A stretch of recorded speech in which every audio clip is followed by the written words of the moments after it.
Magandang araw po sa ating lahat.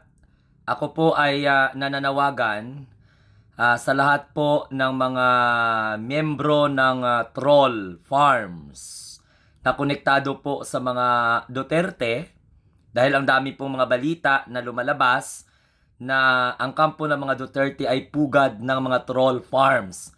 Siyempre, ang ginagamit dyan ay mga computer, mga laptop, mga cellphone.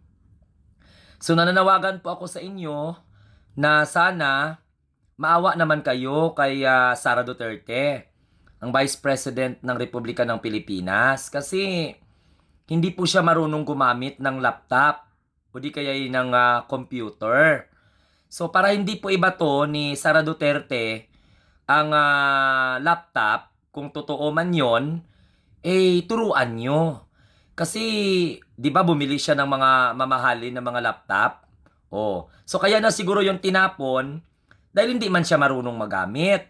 So kayo na mga troll, kay marunong man kayo magamit, turuan nyo naman si Sara Duterte. Maawa naman kayo sa kanya.